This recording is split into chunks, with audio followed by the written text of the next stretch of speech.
Hello, everybody. Welcome to the Right or Die Show. I am your host, Randi-lee. On today's episode, I'm going to be talking to Anne Scottlin. If you have not already, hit that like and subscribe button. Do it now. Hi, how are Hello. you? I am good. Awesome. So where are you joining us from? Today I am in beautiful McCall, Idaho. I go back and forth between California and Idaho, but right now it's just turning spring here. We're up in the mountains by a lake and it's some ski resorts. So it's really pretty and I love nature. So it makes me happy when I'm out of the city. I love it. That's awesome. What time is it for you? It's central heat. No, sorry. See, I don't even know. It's mountain.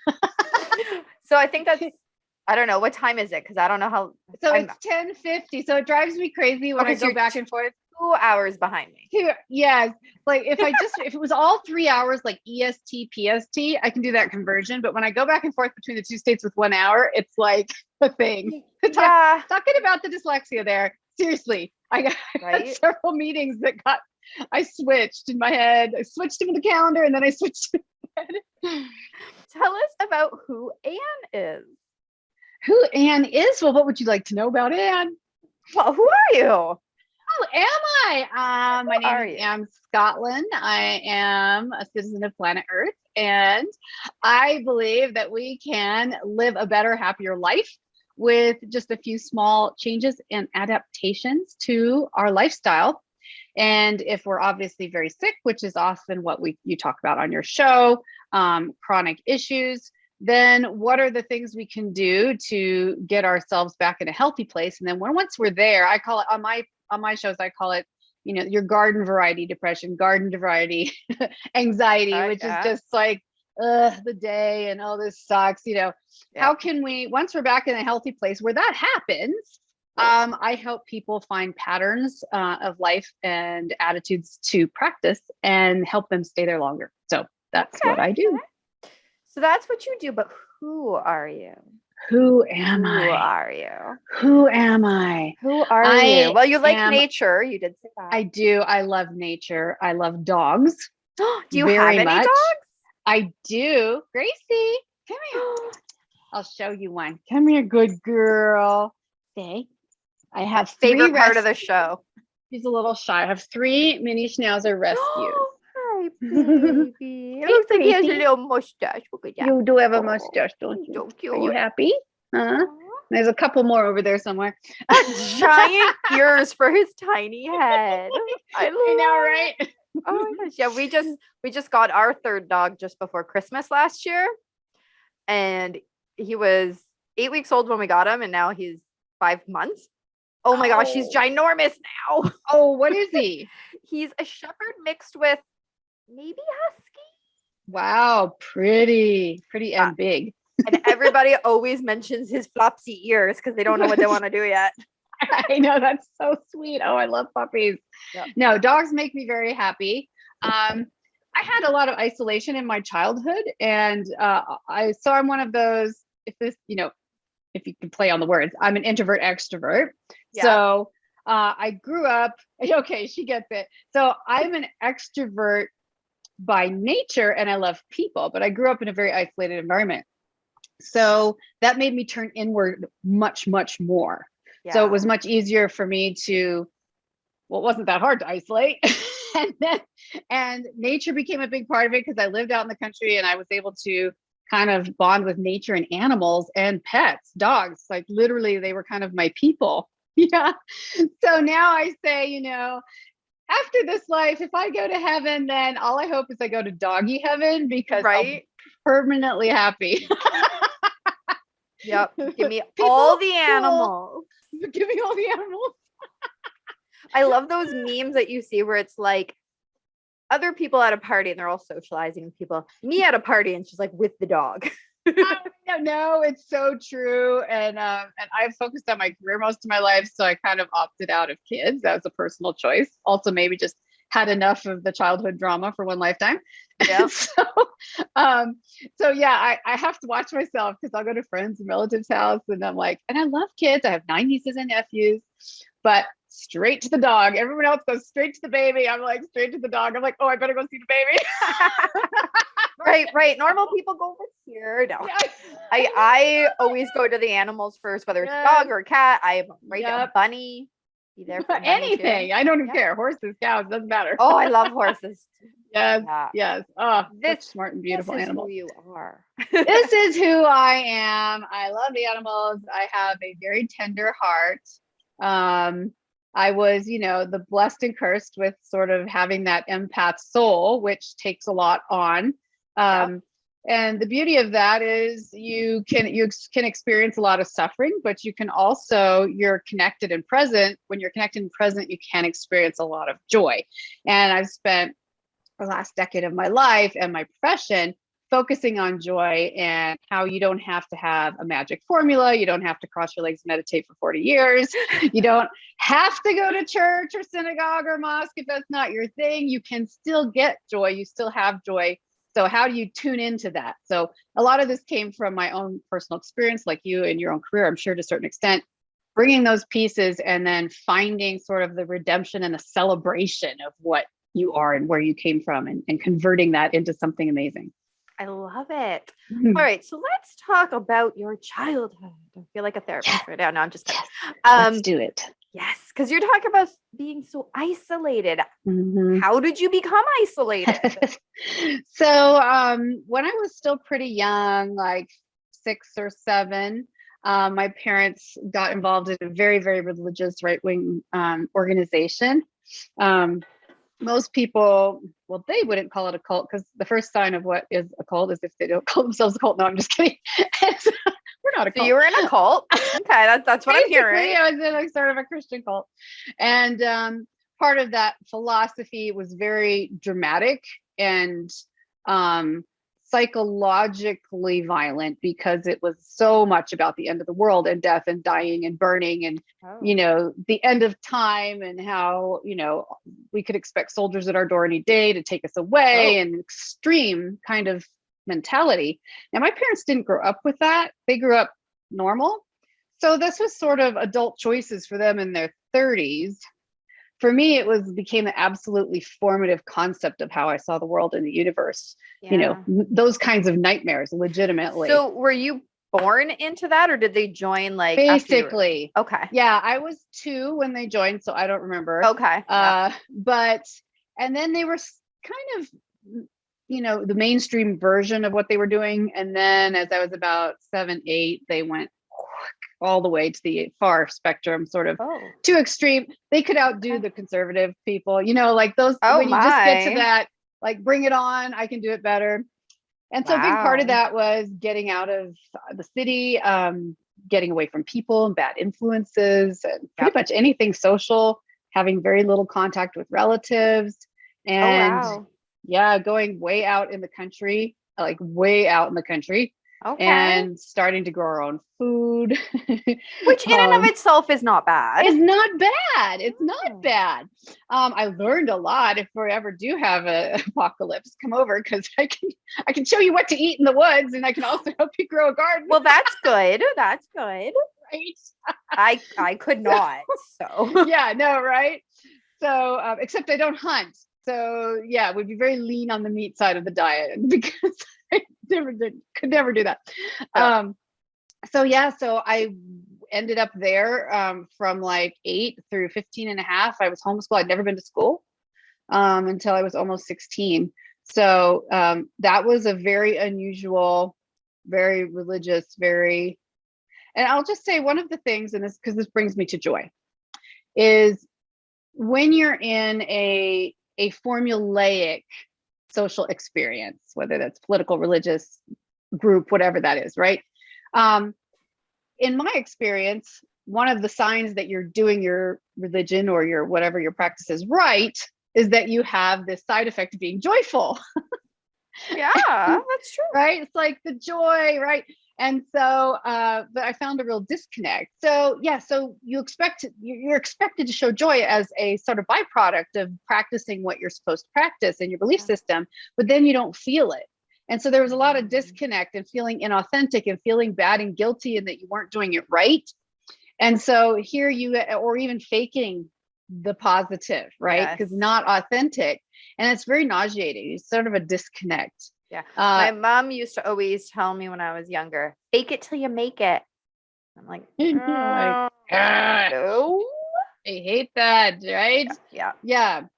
So later in life, once it was very confusing because like, so do I have to practice that to get the joy? And maybe I never just did it right. And later in my personal, life experience and adventure, if you want to call it, I started exploring how I could really authentically experience that. And it didn't have to be some fancy formula from someone else. So Yes. Okay. That's kind of neat. I've never met anybody in a non-cult. a non-cult cult. Yep. It's pretty darn close. Yeah. Okay. So when did you, so you said it was, you were a teenager when you finally went to school. Yes. So how did you end up going to school? Like, did your guys leave that place? Okay. Yes, we did. My parents, in this sort of culture, there were religious schools in this environment, and they didn't want me to go to the mainstream ones because those would be too liberal, even though they were religious schools. So they found like the most conservative one they could, basically. And I said I couldn't leave home until my junior year in high school because it was a boarding school, or we could move, which was very generous and loving of them, in order so I could go like my freshman year, which I was already really old because they didn't start homeschooling me until I was 8 or more. So, I turned 16 my freshman year. So I was like the old student. I hated that. But so we moved to this really conservative boarding school. It had only like 70 students, but because my parents moved, very small. Yeah. Because my parents moved, I was able to live with them off campus and so on. And so that was my first experience of school. I mean, just imagine having never gone to school and you start as a teenager your freshman year in high school. Ugh. I don't know. I hated high school so much. So I would want to be the reverse. I'd want to all of a sudden be at home now for the rest of school. Oh my goodness. But that would be very scary. Yeah. So we just had a chat, and so she says, "Thank you for sharing your story, Anne," with a little purple heart. Purple's my favorite color. I love it. And so, what was I saying? Yeah, that would be so scary. Like you're going into this whole new place. You're not just moving to a new place, but your entire life is kind of changing. Yeah, literally, like our house hadn't closed yet, so we're literally staying in a hotel the first week of high school because like it's just so chaotic with my 2 younger brothers. And what's weird about it is, in one sense, I was terrified. I literally did not sleep a single minute that night before. I believe it. No way. I was so terrified and also really excited because remember, introvert, extrovert, love people, just haven't been around very many. And so the nice thing was I was, maybe shy just a little bit, but immediately just in heaven to be around people. Yeah. What was interesting that I didn't even know, because you don't know what you don't know, Exactly. it wasn't about liking people or being likable for me, fortunately, although I was like, the epitome of nerd. There's pictures that should seriously be burned. But I want to see these pictures now. I know you do now. What was interesting was that I didn't have the tools for certain social dynamics. Which makes sense because you haven't been in them. So if a friend got mad at you, I thought it was the end of the world because like I had utterly failed and I would never have a friend again. Yeah. Everything was very dramatic that way. And like even quote unquote, normal teenagers, right? Like kids that have been in the school system the whole time, they even see it as the end of the world, right? So yes, already, I'm trying to put myself in the position of that times 10 because you don't even understand it. No. Yeah, understanding. So, I had enough depression already, being isolated and alone and dreaming of being around people. But then I experienced a lot of depression that first year because I think just that sensation that I was failing and couldn't fix things, couldn't fix relationships. And the thing was, in general, I was actually having fun. I made some really great friends, had a little Okay. clique of girlfriends. And, we weren't like, I wasn't like the popular one. I was like the odd one out, but I was kind of Yeah. with a few of the popular girls. I was like, oh my gosh, like they actually can stand me. Granted, we're talking popular in a school where you're not allowed to date and you have to wear long dresses to class. So let's just put that all in Okay. Yeah. Yeah. You gotta put it in. Yeah. Yeah, exactly. So how did people like greet you that first day? Yeah, very nice. I Oh, think good. the majority of them had come from a similar background. So this was Okay. kind of a right-wing school for the specific group of right-wing people. So it is religious sense, right? Okay, So, that probably made it a little easier then. yes, so they wasn't totally foreign. I did know two people there. I knew two girls that I had happened to met at a mutual meeting of a different kind before I moved. They'd been Okay. traveling. So they weren't ever like besties, but I felt like we could talk. Yeah. I could go hang out in their dorm room once in a while. So I There was didn't still a feel like connection. there was a connection, and that definitely Okay. helped. Yeah, it definitely helped a lot. Oh, But people that's were very great. kind. It was surprising for all of that. It was weirdly one of the best 4 years of my life. Oh, okay. Awesome. That is Yeah. fantastic. Because I just loved being with people. I loved being on all the programs and the music and all the stuff I could possibly participate in. Mhm. We all had jobs because that was part of the program. So Okay. everybody worked at least 20 hours a week. Like, it's a very untraditional school here. But so, it was really great. It was kind of a really big family. Even though Mhm. you're not mainstream, you kind of bond with each other over your similarities. And we did a lot of amazing things. I was in California. We did a lot of camping and hiking and overnight backpack trips. And I Oh, that mean, sounds like so much fun. yeah. So it was no sports, but like there were these other things that we did, sitting around the campfire, singing campfire songs, that kind of thing. So there was a lot of it that was really kind of magical too. Yeah, that's awesome. That sounds like so much fun. I love camping. I love campfires, all I that know. stuff. My husband hates it, which is hilarious that I know, right? opposites attract. There you Um, go. so you were saying that you had a lot of depression. Tell us about that.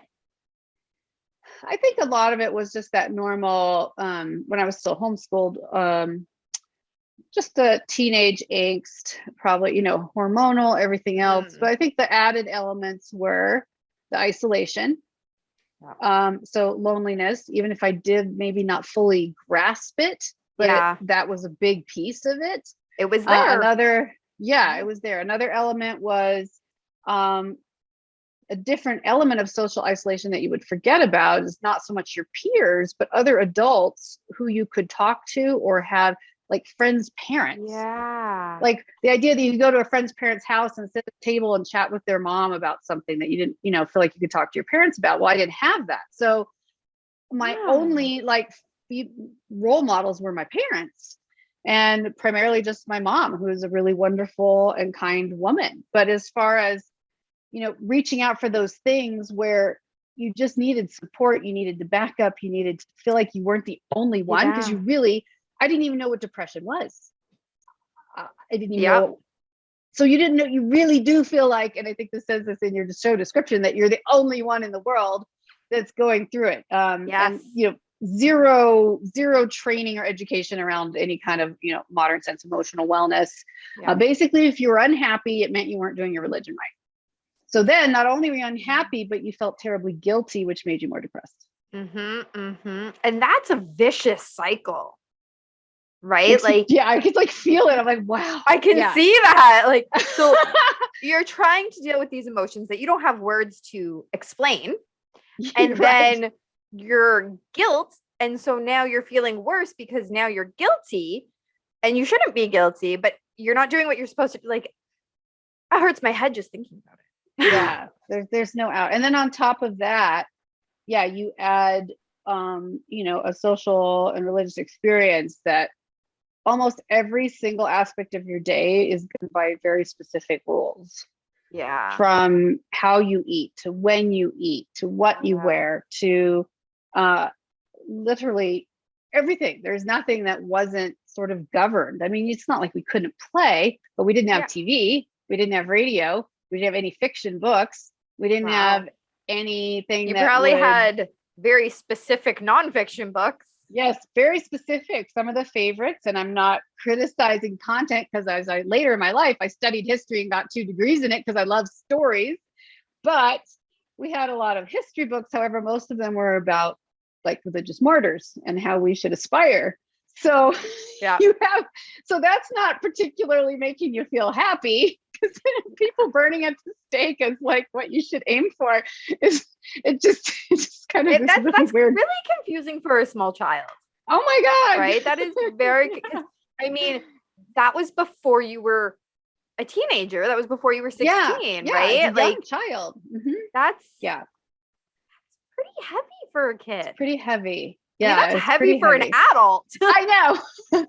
And I think as a kid too, and this is different where, you know, I love and respect my parents for making the best choices they could and for themselves, but them joining as an adult as opposed to being this absolute formative experience. This is literally your life incubator that you're raised in.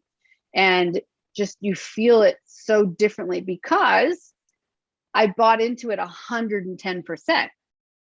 I had nothing to compare it to. Yeah. So a sense of like success or failure, all those things was also, there was no other anything. Yeah. So you measure everything by what you're being taught, what you're reading, you know, what the rules are and whether you manage to keep them all or not. So very complicated. Yeah. Oh, it hurts my head. So when did you finally have the words to say, wow, I was depressed or am depressed? Yeah, I think, I mean, I'm sure sometime during high school, I began to resonate with the word just because it's, you know, part of popular culture, even though I wasn't really in popular culture, but I get what you're saying. I'm sure. Yes, I think so. Also anxiety, which was, I didn't know what that was either. I mean, I knew the word stress, right? Yeah. I'm a type A, firstborn, high performer, always Capricorn, very hard on myself. So, you know, performance was, I was always pushing myself and then always, you know, beating myself up if I didn't meet like the extra high marks that, you know, I wanted to. Yeah.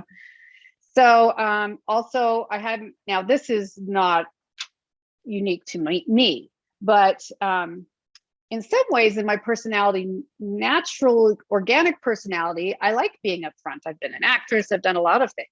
Oh, but as this teenager, okay, cool. As this teenager, being up front was pretty scary. And, but I still wanted to do it. So I remember the first time I was actually diagnosed only by an MD though with anxiety, because I had some, you know, upfront kind of performances coming up and we were having all kinds of physical symptoms and my mom thought I was sick. And he's like, I think she's just having experience, you know, basically borderline anxiety attacks on an ongoing basis. Yeah. So then I was like, oh, that's what that is. So that's anxiety. Oh, okay. So that's what I've been experiencing. All right. All right. Yeah. Learning. Yeah. But still in this environment, the fix was not, it was an environment, a kind of a very old school, which a lot of people still experience, even in, you know, Canada and the US, which is a family dynamic where therapy or counseling is considered a weakness, where medication is not even a discussion. So you pretty much were on your own. Yeah, exactly. And this is why I do the show. So you're not alone. Yes. Never alone. Okay. So what, as you're discovering what this is, what's happening in your head, and you've got these words now finally, what strategies do you use to help you overcome it or to deal with it? Like at that time? Yeah. Nothing. Yeah, that's a valid answer. That is a valid answer. That is a valid answer. You just, if anything, an unhelpful strategy, which was, I must be something wrong with me. Very typical, right? Maybe if I'm harder on myself and more critical, I can finally do it right. So definitely not helpful. Yeah, that's That's very valid. A lot of us, especially as teenagers, and especially 20 plus years ago, we didn't have strategies because people weren't talking about it, like you said. And so if we did try a strategy, it was often a not very helpful one, right? Yeah. Turning to drugs, turning to alcohol, over shopping, overspending, trying overeating, just trying to fill the hole with something, because nobody is teaching us how to deal with it. Yes. And I think I was fortunate. I had absolutely no access to alcohol, absolutely no access to drugs. That is fortunate. Yep. Very little money and no credit cards. And food was an issue and in a really weird way. Okay. Because, and there's a word for it now. I came across it recently and I have to find that again. Basically, there's a word for people who obsess so much about being healthy that they become unhealthy. Like if all you drank were green drinks and that's all you lived on, you probably would start looking a little pale or a little gaunt or something. Like people, and you know the kind of people I'm talking about, you see them on YouTube all the time. They're kind of going to such an extreme. Yeah. Well, this was not green drinks. We had plenty of calories and plenty of food, but my parents' belief system around food was very, very, very, very, I don't know how many times I can say that, controlling. You know, we were, vegan, no snacking, very rigid meal times, no beverages, basically other than water. It's like a very weird. Yeah. So because food then was so controlled, then it also became more of an obsession. You know, because so if I was away, you know, I totally enjoyed, I totally overdid it, you know, like because of cheese and cookies and ice cream and burritos and oh my God. Which makes sense because if you're not allowed to have it, then all of a sudden I need it all right now. Yep. So that kind of also led into a mild journey in college with a borderline eating disorder. I was never super in danger, but just struggling. And I would say it was probably more typical around female self-image in your late teens and early 20s as opposed to something really chronic. But still, it was one of the few comforts I could have. Yeah. Pretty much the only one. It was like food, pets, nature, and sometimes religious practices because that would make you feel better for a little while. So you just find what makes you cope. I like that. So speaking of coping, as you got older, as you started to find the correct language and understanding of what was going on, what coping strategies did you eventually find? Yeah. So probably the first thing was getting counseling. Excuse me. I think it was, finding a certified counselor that was religious though. So within sort of my system of what was acceptable. Yep. But that was actually probably after college. When I got married during college to someone with a similar belief system who wasn't not an unkind person, but had a lot of their own mental issues. And led to him leading a double, triple life, to all kinds of things that were. So again, as usual, when I'm doing my best and keeping all the rules and being the perfect little, sort of at this point, 1950s housewife, whatever. Yep. I must be doing it wrong because how come I don't have a connection with my spouse that I'm supposed to have? How come he's not more interested in me? How come all of it, right? Yeah. Not knowing even what he was doing. So it must be me. It must be me. I got bleeding ulcers in my early 20s. My. I had, between my personality and my life experience, I wasn't taught that you could ever I didn't know how to do conflict at all because I could see that as being a major issue for you. Yes. So as far as conflict resolution, there's no resolution because they just don't start. Yeah, exactly. There's no It's just conflict. super simple. Yep. And I kind of learned that in my household where I grew up. You know, self-expression was very basically not tolerated. It was comply and conform. That was the entire message. And so in my marriage as well, I didn't even know how to really have a fight. Like I would always like tell people we get along so well because we just weren't communicating. Yep. We didn't fight because we weren't communicating. But all of that, for me, then all of that, if you want to call it almost emotional violence, that all went inward because I like didn't that term. Emotional violence. Yeah. And it wasn't like cutting, it was just this inward self-loathing, not because I really hated myself in a cognitive way, but because I felt like I must be broken and something's wrong and I don't know how to fix it. And you just shut down, you press and press and press and press until you just start having physical issues. You know, like there's a variety of issues that were going on with my health that were pretty much, you know, from a professional viewpoint, if they were, you know, checking it out, they would say, oh my word, this is all very stress related. You need therapy. You know? Yeah. Okay. So, and you said that you started going to therapy. Yeah. So from when there, the marriage was getting bad, I started going to therapy myself, because he wouldn't, but at least I went. Because he had those other lives that he had to go. Yes, exactly. He didn't want anyone digging around in there.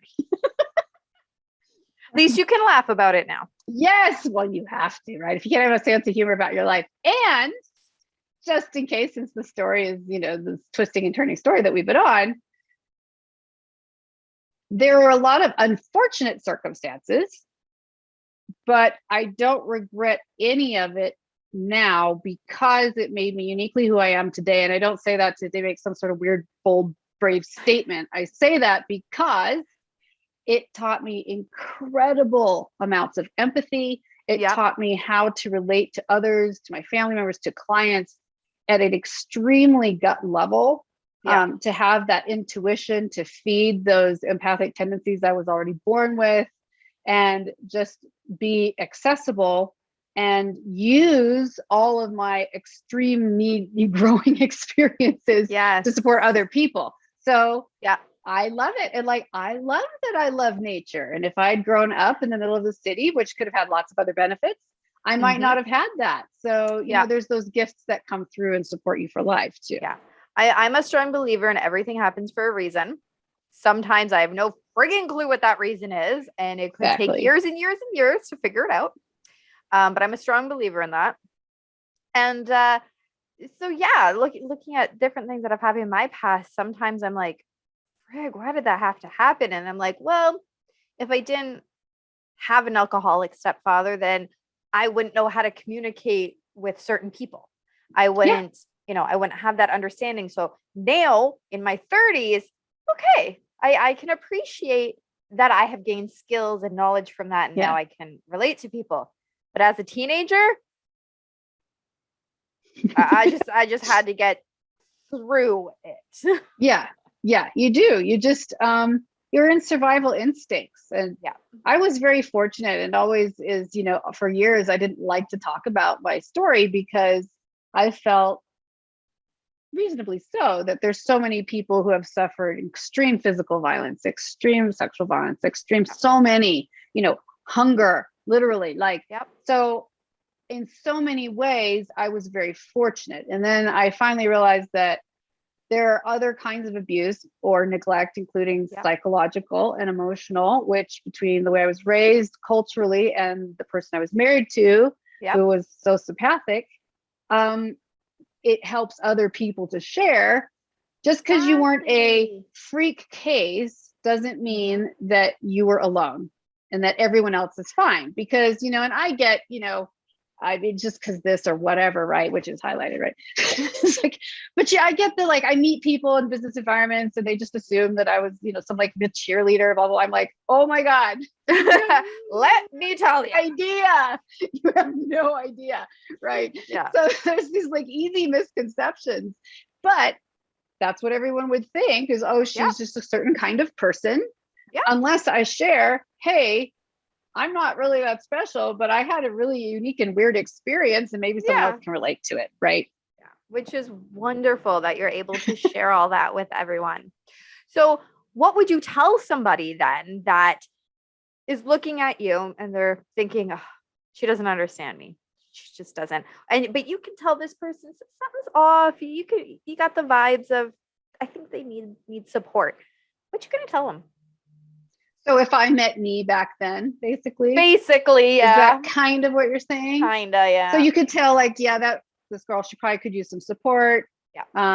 I realize she's coming from a very odd background, which now, of course, I just like magnetically attract people that I'm not even looking for from similar backgrounds and different religions. Like, yeah, I believe like, it. Really? What? Really? Wow. How is it possible that we keep meeting each other? Right.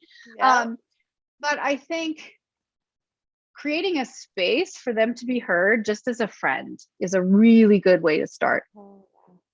Just gaining their confidence, not to manipulate them or convert them or fix them, but just to hear them as a human being, because their life experience is absolutely real to them.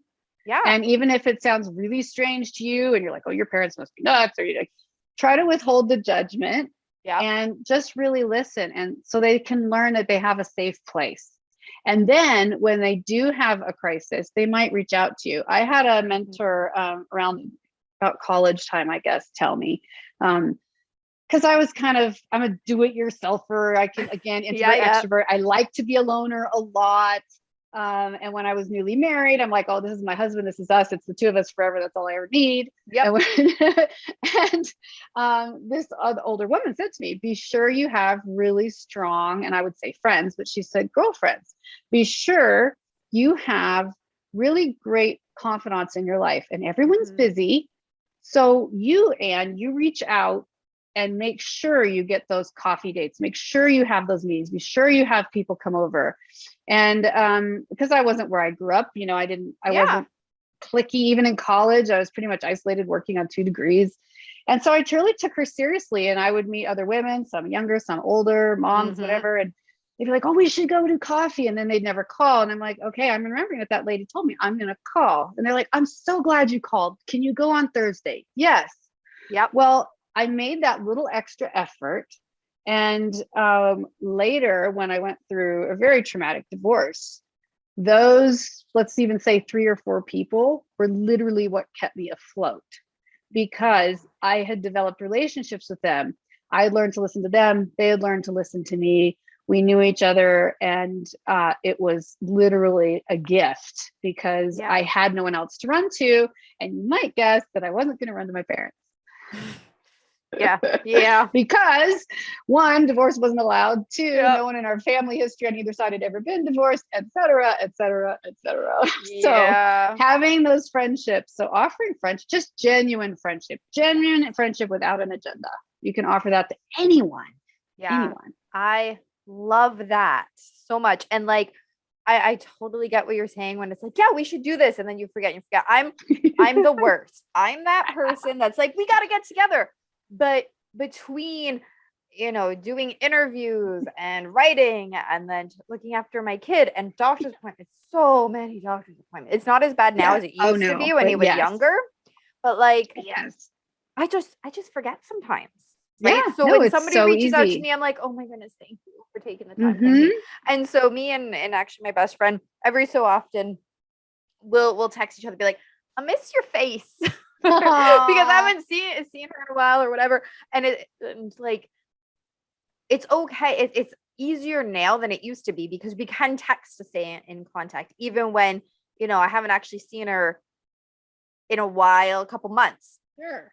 But we're in contact. We know what's going on in each other's lives. So it's nice that way. Because it's so beautiful. It's hard. It can be very hard as you get older and more stuff going on and around in your life, but use the tools that you have to stay connected. Yes. And we have tools that we didn't have even 2 or 3 years ago, or that most of us weren't using. I mean, we had FaceTime, but now we have Zoom. And of course we have FaceTime. Yep. So I find it's easy to connect, even briefly. You can schedule a Zoom coffee, but sometimes that's literally too much for some people to fit to process. So then just ping them, text them and say, hey, do you have 10 minutes anytime today that you could, FaceTime or Zoom? Yep. Like just on the spot, and just they say yes or no and it's fine. And then the next week I do it again, just say yes or no and it's fine. Yeah. And then for some people who literally have completely incompatible schedules, because I'm also extremely busy, Yes. then I use Marco Polo, the app, because you get to just, it's basically video texting or video messaging. It's called Marco Polo. It's free. And you pick up the phone and you press push, and it's like you're making a video. You see yourself and you just talk. And the first time it feels weird, but then after that, it's like such a gift. I even use it with I've got my mom on it, because I have hard time connecting with her. And sometimes she talks a long time. And so with a Marco Polo, I can talk to her for 1 minute or 10 minutes. When she notices the pop-up on her phone at her convenience, she can watch it. And then at her convenience, she can do one back. That's so cool. Right. So I see her face. I hear her voice, which feels good. Right. And I'm like, there's like this visual connection. It's not just a voice. It's not just a text. I love it. I have so many people. I'm all about like, shoot me a text or shoot me an email, because my schedule is insane. Like people are like, when are you free? I'm like, between this time and this time on this day and this time and this, like, it's random, right? Yeah. So I love that, because you still see the face. You'll have to check that out. Let's see. So cool. like the icon is a beach ball. Like the game in the pool, Marco Polo. And so just check it out, because once you open it, it's this simple. It's just a screen. You have a history of your conversation, so you can go back and listen again, and you just push record and it saves it, uploads it. That's it. Cool. I love it. Because we got to stay connected. Yes. Especially now. Yes. All right. So I've been staring at this beautiful book cover for the past 45 minutes. Tell us a little bit about that book and where we can get it. Yes. So this is Live for Joy. Just a bit of my pride and joy as well. It's a self-empowerment book, inspiration, motivation.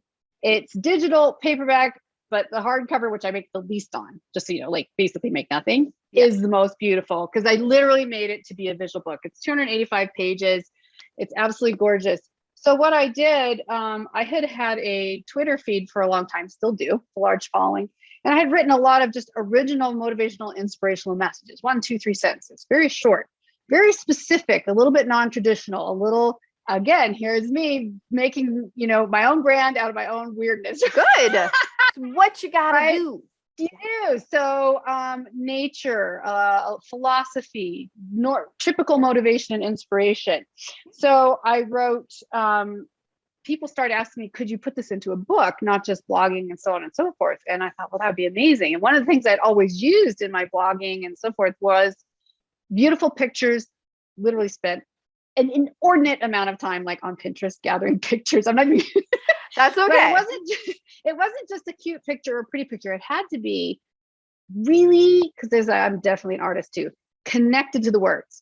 So you could look at the words, or you could look at the picture and even have a feeling about what the words were about. Or if you look at it together, you get like this full experience, which is what. So here's one I'll show you. So this is the bird, and his name just left my head. I know what he is, but anyway. I love him. Okay, so he's build these amazing nests.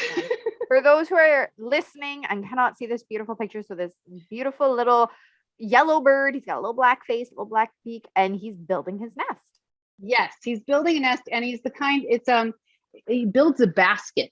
It's a hanging basket nest. I can't believe I forgot what he's called, but it's very complicated, and they have to finely weave it so the babies don't fall out, and it hangs from a branch instead of being built on a branch. So he's working away. And so the message that goes with that is, let's see, wishing is desire without effort. Trying is the desire to make an effort when it's not too inconvenient. Dedication is consistent effort and the willingness to start over. Because sometimes these guys' nests break and they have to start over. Oh, that goes perfect. Yeah, that's a really that's the principle. Beautiful book. Yes. So it's 12 chapters, all different. It's called Live for Joy. There's one chapter, of course, just on joy, but a lot of it is about a whole life experience, a whole lifestyle, about perspective, about how you manage your time, about learning how to encourage yourself, which I think is a huge part of emotional wellness, not being dependent on everyone. Not that you shouldn't have support, but that you're not dependent entirely on others for your happiness. But how do you encourage yourself, right? There's a distinct difference between dependence and support. Absolutely. Dependence. So having an independence and then also being willing to have support, motivation, encouragement. And there's a couple chapters that are my favorite. Chapter 3 was something people just don't expect to see, which is, one's like contemplate nature, challenge yourself. And it's be a benevolent world citizen. Be a benevolent world citizen, because I think we often forget, and this is so true in emotional wellness and mental wellness, that when you reach out and become part of your private, local, or global community, when you reach out and support others, when you bring joy to others, you definitely get it back. It's the magic formula. It's like the atomic magic formula. Yeah. I tell people there's a phrase, and I know what they mean a lot in emotional support, which says you can't give it unless you have it. I understand what they're going through with that. But I think for me, joy is a little unique because you don't have to have it to share it, to give it. You can have a really bad day, which I had a few days ago, a really bad day. Yep. And then you can say, okay, I'm having a bad day. Awareness. My joy is not in its full presence. So my goal is to reach out and bring joy to 2 or 3 people today. And one of them was the Apple support tech person that I called. And literally, she had wanted to travel her whole life, and she's been so busy getting her degree and getting her first place that she hadn't. And we had this whole conversation, and she was super excited, motivated afterwards to schedule her first trip and go do something. Like, she gets so excited, she thanked me. It was weird. I'm like, I'm just getting support for my Apple purchase, right? And I felt amazing. So this is being as world citizen, really being part of the framework. You can, if you share joy, if you intentionally bring joy to someone else's day, not everyone will love it, but most of them will. And you receive back like 10 times more. There's that satisfaction, like, I made a difference, and not just focusing on yourself. I love that. It's like when you're walking down the street and sometimes you just smile at the person. It can change their whole day. So there's absolutely. There used to be this crossing guard up the corner of my street. And every day for the past 2 years, when I'd walk the dogs in the morning, I'd walk past him. And no matter how crappy my day had been, he always made it better. And all he did was go, morning. And I'd say, morning. He goes, have a great day. Have a great day. Aww. And I did not realize how much I was going to miss that, because he's not there anymore. And I don't know what happened to him. And again, we never had any other conversations, but he made such a difference every morning. So you never know what those tiny itty bitty things are going to do for people. Absolutely. No, it's incredible. And it doesn't take much. No. And this is what, and I've got a freebie for your listeners. This is why I created, it's not my book, but my free joy journal. It's only 7 days. There's not much writing, don't worry. But you can go to my website. It's AnnScottlin.com. So if you're listening, that's ANNESCOTTLIN, AnnScottlin.com/joy journal. And it's just a 7-day journal. It has illustrations and photographs. And it's about developing awareness around your joy. So the first step in the small steps to having a more joyful life is creating awareness. What is really bringing you joy and what is taking it away? You might be really surprised if you start paying attention to that. So in the morning, it asks you a couple questions to so you kind of have those in your mind. And at the end of the day, it basically asks you, what did you notice? What happened? What did you notice was bringing joy or taking joy away? And it's a great little journal. You can print it out, or you can literally just fill it out digitally online, whatever you like to do.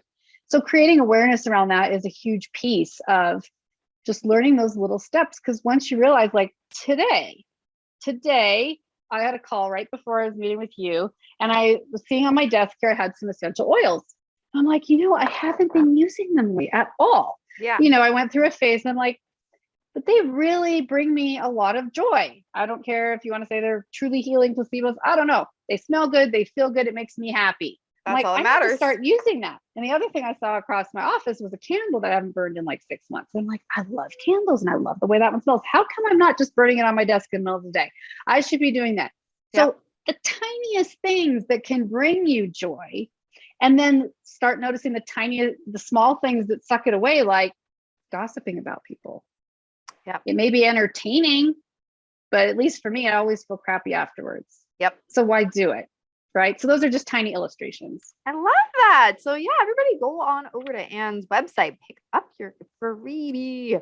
So speaking of websites, where else do people follow you? Oh wait, you didn't tell us where to get the book first. Oh, you can get it on Barnes & Noble, on Amazon. The easiest way is probably just Amazon, Live for Joy, or my name, Anne Scottlin.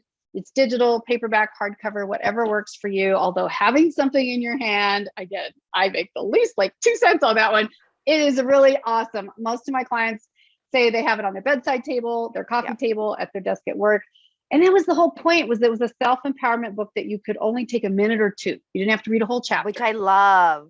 And take that through your day. Or if you really want chilling with a cup of coffee, you can read the whole book. Doesn't matter. But you have enough to go with for the day. And you can pick a chapter that it's like appeals to what you need right now. Yeah, which is awesome. So now where do people follow you? Now they can follow me. I'm jumping up and down. That's what I'm doing my standing desk. It's like I wiggle a lot though. I wiggle a lot no matter what. Regardless. My website, annescottlin.com, ANNESCOTTLIN, annescottlin.com.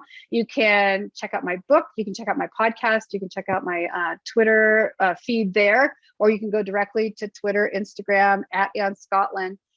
Check me out, join the community. And check out this book. You can get the free look inside on Amazon. And also, this is a great gift.